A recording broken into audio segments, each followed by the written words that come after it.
Lab 6, Magnetic Analysis by Ali Panjani, Physics 2212. The objective of the lab is to observe how the bar magnet falls through the conductive cylinder. We aim to see how it falls through the cylinder and replicate the motion accurately using VPython. Compare experimental data with simulation results and verify key physics concepts through the process. The key assumption is the foil is wrapped around the outside of the cardboard tube.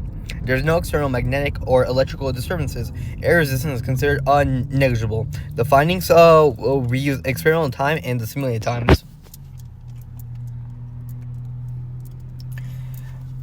We have a couple concepts that we'd like to cover with the equations. We have Faraday's law. The electrical EMF introduced in the loop is equal to the negative rate of change of the magnetic flux through the loop.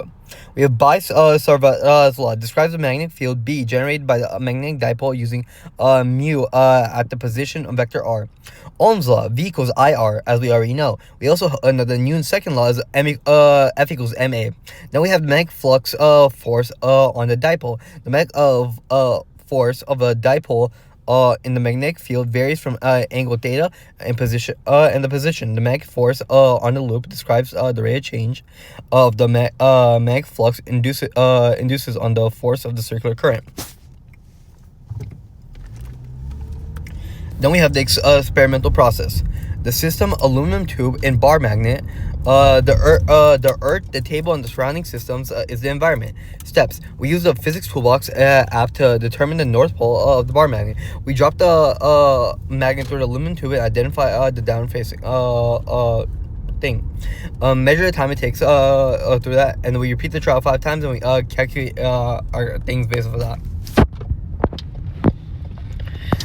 Then we have our specifications: the tube length, width, the inner radius, outer radius, the pole dipole, and the average time. As you can see, all the dimensions are here.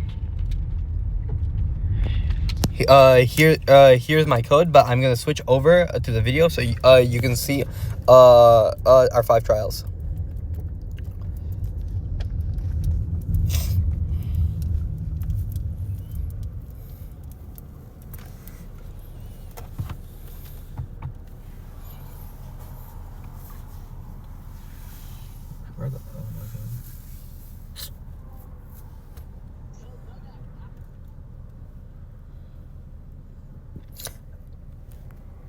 That was our experiment. Here's the code. It's displayed in the 4 seconds, as you can see here.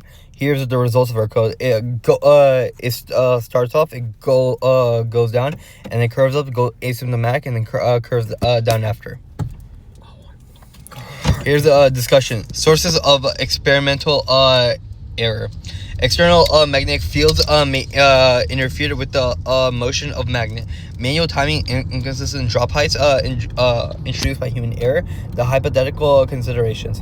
If the conductive resistivity approaches 0, the induced currents would significantly be stronger, leading to much greater upside field. This would it would go slow down the magnet even more, possibly approaching a levitation if resistance was truly 0. If there are holes in the tube, the disturbances would break the paths of the circulated eddy current, weakening the opposing magnetic field. As a result, the magnet would fall faster due to the reduced electromagnetic dampening. Now we move on to the conclusion, or the end. Our results validates Faraday's law, which is great. And then we can see that the simulated time of 1.465 seconds is close to the experimental average of 1.42, reinforces the accuracy of both the model and the physical principle. This experiment effectively illustrates how the changing of the magnetic fields induces currents of the opposing electrical forces, a constant fundamental technologies like electromagnetic braking and inductive charging. While minor experimental errors were present and had minimal impact on the overall reliability and significance of the findings.